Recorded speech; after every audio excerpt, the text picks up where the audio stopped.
Hello बच्चों, आप सभी का स्वागत है क्लाइमेक्स बायोलॉजी क्लासेस में। यहाँ पे हम जीव विज्ञान के बारे में समझेंगे, पढ़ेंगे और हर एक कक्षा के जीव विज्ञान की यूनिट को लेकर चलेंगे। इस चैनल का ये पहला वीडियो है जिसमें हम 12वीं कक्षा के जो जीव विज्ञान का 10वां अध्याय है उसमें हम मानव कल्याण में सूक्ष्म जीव के बारे में सबसे पहले पढ़ेंगे। तो क्या है इसके बारे में जानते हैं। मानव कल्याण में सूक्ष्म जीव यानी मानव द्वारा सूक्ष्म जीवों के उत्पादों से जो खुद का कल्याण किया जाएगा उसी के बारे में हम पढ़ेंगे इस चैप्टर के अंदर। इस चैप्टर को हम लाइन टू लाइन पढ़ेंगे, कोशिश करेंगे ताकि जहाँ तक हो सके आपका सब कुछ क्लियर हो और आपको कोई डाउट नहीं रहे। हो सकता है कुछ जानने का अतिरिक्त तो उसे हम डीप में भी समझेंगे। असूक्ष्म पादपों तथा प्राणियों के अतिरिक्त इस पृथ्वी पर जीव विज्ञान तंत्र में प्रमुख घटक सूक्ष्म जीव हैं, यानी कि असूक्ष्म यानी कि जो बड़े हैं। क्या है बड़े? प्राणी और पादप। इनके अलावा भी पृथ्वी के ऊपर सूक्ष्म जीव हैं जो कि जीव विज्ञान का एक प्रमुख घटक हैं। सूक्ष्म जीव भी अपना स्थान रखते हैं। कक्षा 11वीं में हमने इन जीवों के बारे में पढ़ा है और इनके अलावा भी बाकी पादप और जंतुओं के बारे में हमने पढ़ा है, जिसको अपन जैव विविधता कहते हैं, एनिमल डाइवर्सिटी कहते हैं। ठीक है, क्या आपको याद है जीवित जीवों में कौन से जगत के अंतर्गत सूक्ष्म जीवों को रखा जाता था? तो बताइए कौन कौन से हैं वो? Monera, protista, fungi. इन तीनों के अंतर्गत हम इन सूक्ष्म जीवों को रखते हैं। कौन कौन से हैं? मोनेरा, प्रोटिस्टा और फंजाई। अब देखो, ये सूक्ष्म जीव जो हैं केवल एक स्थान पर ही नहीं पाए जाते हैं कि भाई एक कोई गंदी चीज़ है या फिर नाली है या फिर कुछ भी गंदा कंटेमिनेटेड फूड है, ख़राब फूड है, उसमें ही नहीं। ये ऐसी ऐसी जगहों पे पाए जाते हैं कि हम सोच भी नहीं सकते, जहाँ पर मैक्रो एनिमल्स, बड़े बड़े जो जीव हैं वो भी नहीं पाए जाते हैं। जैसे कि मृदा, जल, वायु। हमारे शरीर के भीतर ये पैरासाइट के रूप में भी हो सकते हैं जो कि हमें नुकसान पहुंचाए, और हमारे साथ में सिम्बायोसिस यानी कि सहजीविता करते हुए भी, जैसे कि ई कोलाई हमारे शरीर की आंतों के अंदर होती हैं, ढेर सारे होते हैं वैसे सूक्ष्म जीव। ये एग्जाम्पल के तौर पे मैं तुम्हें बता रहा हूँ। ये धरती के भीतर गहराई के अंदर भी हो सकते हैं। तापीय चिमनी, गरम गरम झरने जो होते हैं उनके अंदर भी होते हैं। उसका एक एग्जाम्पल है ये, जैसे यहाँ बताया गया, जहाँ ताप 100 डिग्री तक बढ़ा हुआ रहता है, तो गर्म झरने जो होते हैं वहाँ पर पाए जाते हैं थर्मोफिलस एक्वेटिकस नाम के सूक्ष्म जीव। ठीक है, ये थर्मोफिलस एक्वेटिकस सूक्ष्म जीव जो होते हैं इनके अंदर ताप सहन करने की बहुत अधिक क्षमता होती है, और इनके अंदर एक एंजाइम पाया जाता है जिसका नाम है DNA पॉलीमरेज। ठीक है, इस DNA पॉलीमरेज की हेल्प जो है, इसकी हेल्प से PCR पॉलीमर चेन रिएक्शन में इसका उपयोग किया जाता है। ठीक है, जिसके बारे में हम आगे पढ़ेंगे। आगे देखते हैं।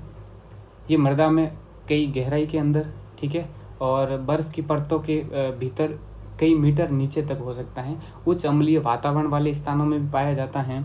यानी कि ये हर जगह पर सूक्ष्म जीव जो है वो मौजूद होते ही होते हैं। तो ये सूक्ष्म जीव जो हैं वो अलग अलग प्रकार के होते हैं, जैसे कि प्रोटोजोन्स हो सकते हैं, बैक्टीरियाज हो सकते हैं, फंगी हो सकते हैं यानी कवक हो सकते हैं, और सूक्ष्मदर्शी पादपों एवं प्राणियों में होते हैं।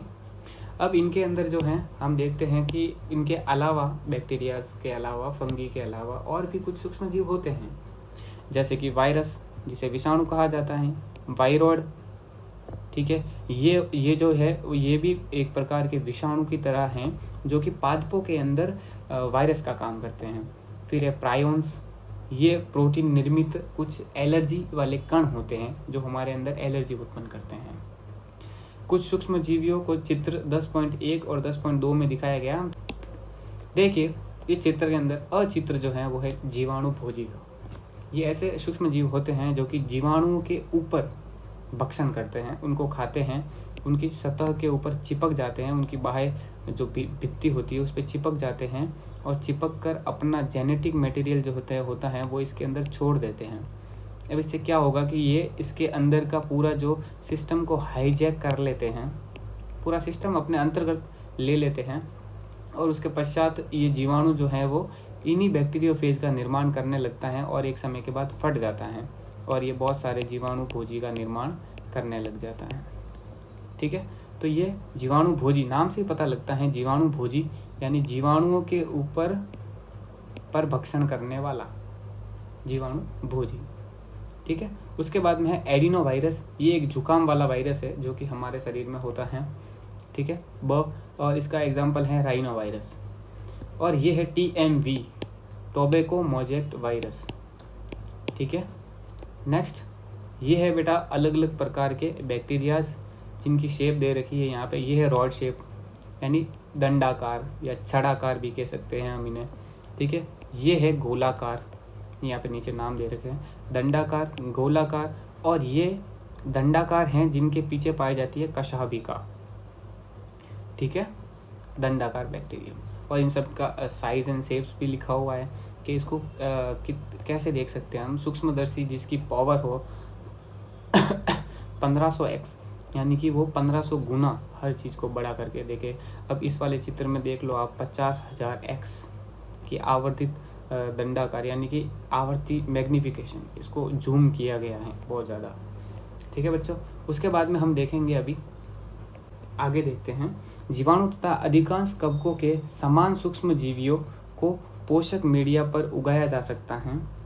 अब बेटा क्या करते हैं हम कि ये जो जीवाणु और कवक है ना, इनको, ये जो अधिकांश जो होते हैं, इनको हम क्या कर सकते हैं, पोषक मीडिया क्या होता है, या न्यूट्रिशन मीडिया जो होता है वो क्या होता है, एक ऐसा वातावरण हम इन जीवाणुओं को देते हैं जिस वातावरण के अंदर ये आसानी से ग्रो कर सकते हैं। ये क्या कर सकते हैं, ग्रो कर सकते हैं। तो उसमें क्या होगा, तो यानी कि हम कृत्रिम रूप से इनको एक पेट्री डिश यानी एक पात्र के अंदर लेंगे, कांच का पात्र होता है पेट्री डिश, पीछे वाले चित्र में दिखाऊंगा मैं अभी आपको।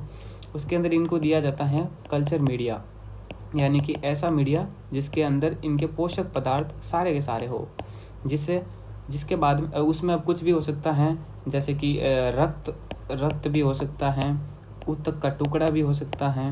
ठीक है, और किसी फ्रूट का जूस भी हो सकता है। वो डिपेंड करता है कि वो सूक्ष्म जीव है क्या, जीवाणु है, कवक है, और उनमें भी कौन से प्रकार का है। फिर उसका एक छोटी सी मात्रा ली जाती है और उसको इस आवर्धन के अंदर रखा जाता है, कल्चर मीडिया के अंदर रखा जाता है, और वो फिर धीरे धीरे ग्रो करता है और उसकी मात्रा बढ़ने लग जाती है। अब इसकी मात्रा बढ़ेगी तो ये इसका उपयोग क्यों करते हैं हम, इसका उपयोग इसलिए करते हैं बेटा, ताकि हमको जो है किसी का सैंपल लिया है हमने और वो थोड़ा सा कम सा सैंपल है, तो उसमें हम इस तरीके से इस सैंपल को बढ़ाकर हम उसकी स्टडी कर सकते हैं कि सूक्ष्म जीव कौन सा है, या फिर इस सूक्ष्म जीव के अलग अलग सैंपल हमको लेकर टेस्ट करना है, तो वो छोटी सी मात्रा को हम बहुत ज़्यादा मात्रा में बढ़ा सकते हैं। ठीक है, तो इसीलिए हम कल्चर मीडिया का यूज़ करते हैं। आगे देखते हैं, ताकि वृद्धि कर यह कॉलोनी का रूप ले ले और इन्हें नग्न आंखों से देखा जा सके। ऐसे संवर्धन जन सूक्ष्म जीवों पर अध्ययन के दौरान काफ़ी लाभ होते हैं, और इससे हमको बहुत ज़्यादा लाभ मिल सकते हैं, ताकि हम अलग अलग प्रयोग कर सके इन सभी के ऊपर, प्रयोग कर सके, और हम इनके खिलाफ मेडिसिन्स वगैरह बनाए जा सके और स्टडी आसानी से हो सके। आगे देखते हैं हम, ये देखिए, ये है वो कल्चर मीडियम पेट्री डिश, जिसके अंदर ये है बैक्टीरिया का सैंपल। ठीक है, आपको दिख रहा होगा, ये है बैक्टीरिया का सैंपल। ये बूंद बूंद जो दिख रही है तुम्हें, ये सब जो ये सब बैक्टीरिया है। इसमें से थोड़ी सी मात्रा डाली गई होगी और अब ये पूरा फैल गया क्योंकि यहाँ पे इसको पोषण मिल रहा है। ठीक है, नेक्स्ट जो है यहाँ पे कवक की कॉलोनी है। ठीक है, ये भी इस बर्तन को ही बेटा पेट्री डिश कहते हैं, लिखा है पेट्री प्लेट है या पेट्री डिश।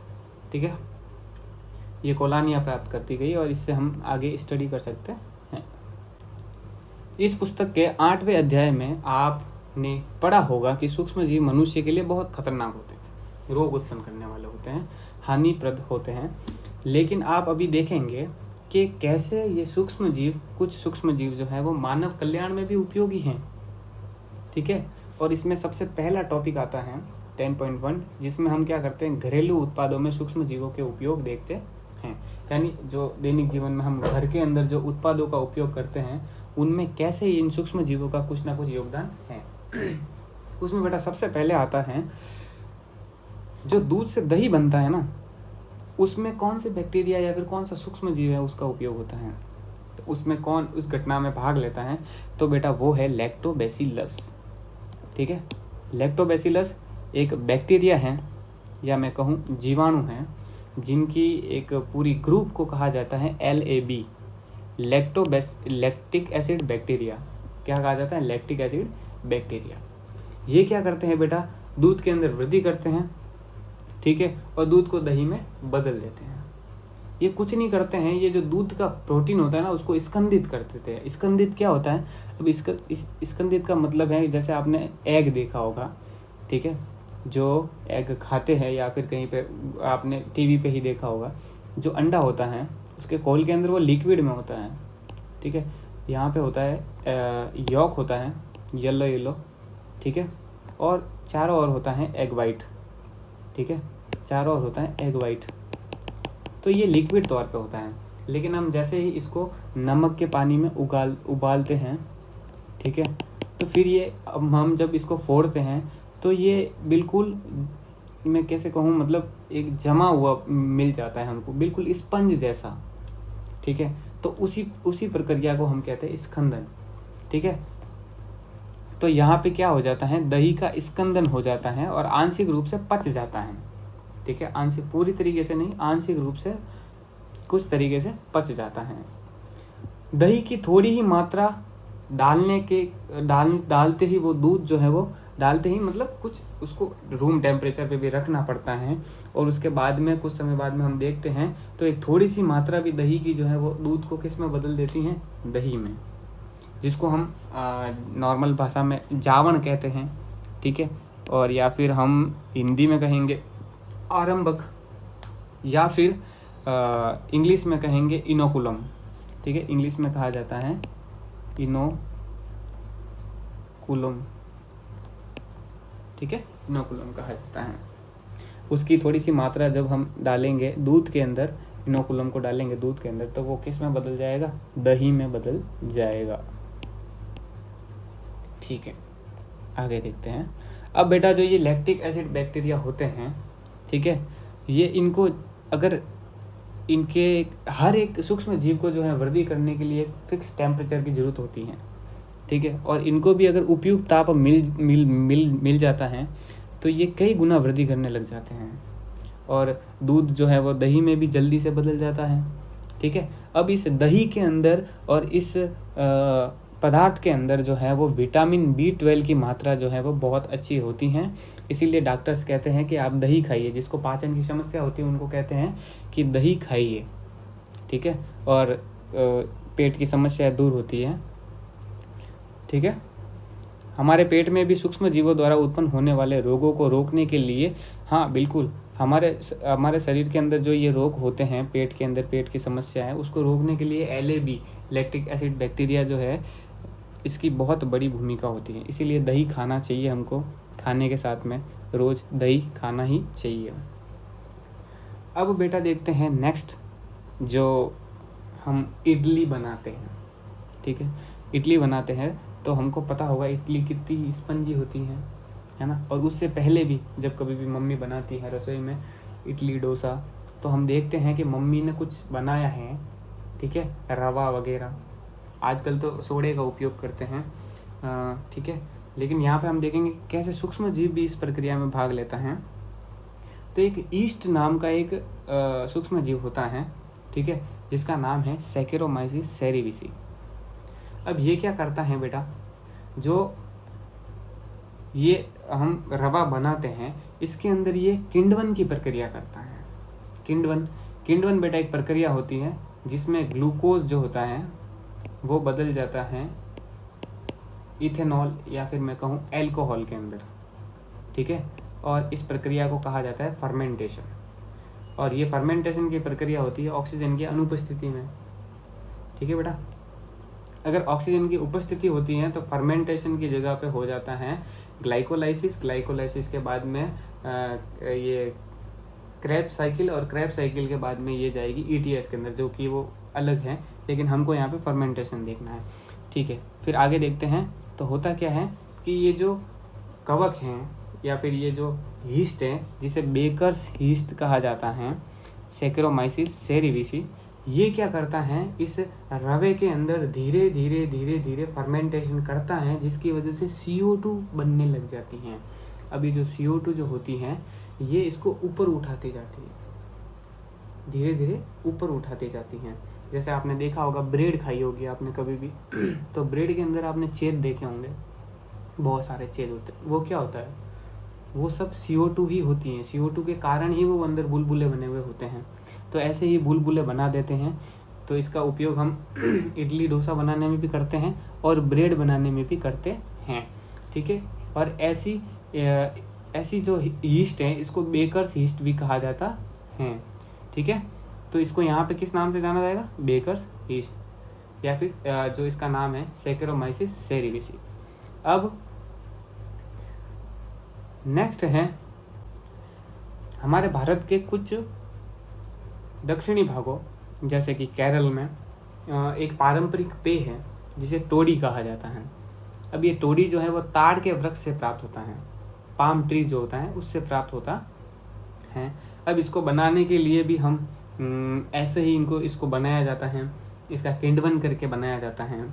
ठीक है, और इन सूक्ष्म जीवों का प्रयोग जो है वो किण्वित मत्स्य, मछली, सोयाबीन और बांस, प्ररोह आदि के भोजन तैयार करने में किया जाता है। और इन सूक्ष्म जीवों का उपयोग कहाँ किया जाता है, तो मछली बनाने में। एक अलग, मतलब हर एक का एक तरीका होता है अलग अलग बनाने का। मछली को कोई कैसे बनाता है, लेकिन इसका उपयोग बहुत सारे क्षेत्रों में मछली, सोयाबीन से संबंधित सब्जियां बनाने में। जो बांस होता है बेटा, तो बांस का एक प्रोहो यानी कि एक नया बना हुआ जो तना होता है ना, तना आपने शायद नहीं देखा होगा, लेकिन MP और बहुत सारे साउथ के अंदर जहाँ पे बांस होते हैं, वहाँ पे नवीन जो बांस पैदा होते हैं नए नए, उनको काट के उनकी सब्जी बनाई जाती है। उसके भीतर का जो वाइट कलर का गूदा होता है उससे सब्जी बनाई जाती है। तो उसमें भी हम सूक्ष्मजीव इनका यीस्ट का उपयोग कर सकते हैं। पनीर बनाने में, चीज़ बनाने में इसका उपयोग बहुत ही लंबे टाइम से चला आ रहा है, सूक्ष्म जीवों का उपयोग। ठीक है, और अलग अलग सूक्ष्म जीवों के कारण पनीर की जो संरचना है, गठन संरचना, और इसकी सुगंध, इसका स्वाद, ये भी अलग अलग होते हैं। ये इसका अभिलाक्षणिक गुणधर्म है। ठीक है, स्विच चीज़, ये स्विट्जरलैंड का चीज़ होगा, स्विच चीज़। ठीक है, में पाए जाने वाले बड़े बड़े छिद्र, इसमें जो छिद्र पाए जाते हैं बड़े बड़े, मैंने आपको बताया CO2 के कारण होते हैं। वो किसके कारण होते हैं, प्रोपियोनिबैक्टीरियम सार्मेनाई, प्रोपियोनिबैक्टीरियम सार्मेनाई नामक सूक्ष्म जीव से प्राप्त होता है। और उसके कारण जो है ये ये जो चीज़ है, इसके अंदर ये CO2 के बुलबुले दिखाई देते हैं, और इसके कारण इसमें नरमाई आती है। एक अलग टेस्ट आता है इसका, अलग है। रोक्यूफोर्ती चीज़ एक विशेष प्रकार के कवक द्वारा, देखना यहाँ पे, ये जो स्विच चीज़ है इसको तो हमने बैक्टीरिया से प्राप्त किया। ठीक है, और ये रोक्यूफोर्ती चीज़ जो है एक विशेष प्रकार के कवक से प्राप्त होता है। अब यहाँ पे NCERT ने इस कवक का नाम दिया नहीं है।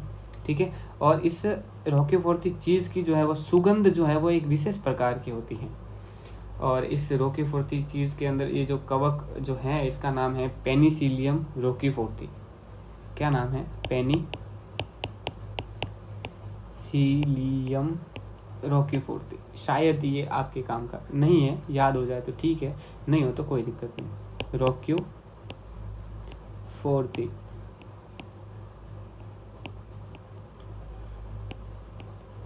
पेनिसिलियम रोक्यूफोर्ती। ठीक है, तो हमने अभी तक क्या देखा यहाँ पे, LAB यानी लैक्टिक एसिड बैक्टीरिया, जो कि हमारे दूध को जो तो मिल्क जो है उसको किस में बदल देते हैं, कर्ड में, यानी कि दही में बदल देते हैं। उसके बाद में हमने देखा कि बेकर्स यीस्ट, जो कि इडली बनाने में, ब्रेड बनाने में उपयोग की जाती है, और इस बेकर्स यीस्ट का नाम क्या है, इस सूक्ष्म जीव का नाम क्या है? Saccharomyces cerevisiae. अगले पेज पर सैकेरोमाइसिस सेरेविसी का उपयोग देखेंगे, जहाँ पे हम पेय पदार्थ बनाएंगे, शराब आदि के निर्माण में इसका ही उपयोग करेंगे। वहाँ पे इसको ब्रीवेर्स यीस्ट कहा जाएगा, मैं बताऊंगा उसका अर्थ क्या है, ठीक है। और ताड़ी बनाने में इन सूक्ष्म जीवों का उपयोग बहुत ही ज़्यादा है। मछली, सोयाबीन, बांस के प्ररो, इन सभी से संबंधित भोजन को तैयार करने में, ठीक है। पनीर और चीज़ के निर्माण के अंदर भी हम क्या करते हैं, इन सूक्ष्म जीवों का उपयोग करते हैं, जो कि इनको एक गठन, संरचना, सुगंध और स्वाद देते हैं, जो कि एक विशेष प्रकार की होती हैं। जिसमें से स्विच, ये जो चीज़ है, इसका निर्माण जो है वो कौन करता है, इसके निर्माण में कौन उपयोग में आता है? प्रोपियोनिबैक्टीरियम सार्मेनाई। निर्माण में मैं कहूँ, या फिर मैं कहूँ कि इसके अंदर जो ये CO2 की जो बुलबुले होते हैं, इसको कौन देता है, ये कौन प्रोवाइड करवाता है? तो प्रोपियोनिबैक्टीरियम सार्मेनाई नामक बैक्टीरिया, ठीक है। और दूसरा है रोकेफोर्ती चीज़, जो कि एक कवक के द्वारा बनता है, ठीक है। और एक विशेष सुगंध होती है इसकी। और कौन निर्माण करवाता है इसका? तो पेनिसिलियम नोटेटम, ठीक है। और बेटा इसके अंदर के क्वेश्चन कैसे आ सकते हैं नीट के अंदर? तो नीट के अंदर इसके क्वेश्चन आ सकते हैं मिलान वाले, ठीक है। मिलान में दे दिया, जैसे कि बेकर ईस्ट, ये आटा, इडली वगैरह कुछ लिख के और फिर सामने मिलाने के लिए दे दिया, ठीक है। या फिर ये लिख दिया स्विच चीज़, ठीक है, फिर आपको दे देंगे कि मिलाइए। ये लाइन से लिख के ऐसे मिलान वाला आता है ना क्वेश्चन, वैसा आ जाएगा। रोकेफोर्ती चीज़, फिर सामने कवक, या फिर नाम ही आ गया पेनिसिलियम रोकेफोर्ती, आ भी सकता है, ठीक है। तो इस प्रकार के क्वेश्चन बन सकते हैं। और आगे बढ़ते हैं हम। अब देखते हैं हम 10.2, जिसमें हम देखेंगे औद्योगिक उत्पादों में सूक्ष्म जीव। अब जो इंडस्ट्रियों के अंदर जो पदार्थ बनाते हैं, उत्पाद बनाते हैं, जो हमारे उपयोग में आते हैं, तो उसमें कैसे सूक्ष्म जीवों का उपयोग किया जाता है, ठीक है। तो उसमें हम 3 टॉपिक देखेंगे। कौन से? पहला देखेंगे किण्वित पेय, ठीक है, फर्मेंटेड ब्रीवरेज, यानी कि पीने लायक क्या होते हैं, इसके बारे में देखेंगे हम, ठीक है। और दूसरा देखेंगे हम प्रतिजैविक, ठीक है। एंटीबायोटिक्स कहा जाता है जिन्हें, ये हमारे शरीर में हम जब इनको लेते हैं, इनको खाते हैं मेडिसिन के तौर पर, तो ये हमारे शरीर में रोग करने वाले माइक्रोब्स को या तो मार देते हैं, या फिर उनकी जो बढ़ रही होती है इनकी मात्रा, ठीक है, उसको ये रोक देते हैं, ठीक है। तो इनको इनको एंटीबायोटिक्स कहते हैं। और नेक्स्ट जो है वो है रसायन एवं एंजाइम और अन्य जैव अणुओं में, ठीक है। तो इसका भी हम आगे देखेंगे, और नहीं है इसका टॉपिक, सब टॉपिक आगे देखेंगे इसको। तो सबसे पहले हम देखते हैं यहाँ पर किण्वित पेय, और उससे पहले देखते हैं कि ये कैसे इसका उपयोग किया जाता है, या फिर कैसे इनको बनाया जाता है। यहाँ तक कि उद्योगों में भी सूक्ष्म जीवों का प्रयोग बहुत अधिक, मतलब उत्पादों के संश्लेषण में किया जाता है, जो मनुष्य के लिए काफ़ी मूल्यवान होते हैं। मादक पेय यानी कि शराब के निर्माण में, ठीक है, तथा प्रतिजैविक एंटीबायोटिक्स इसके कुछ उदाहरण हैं।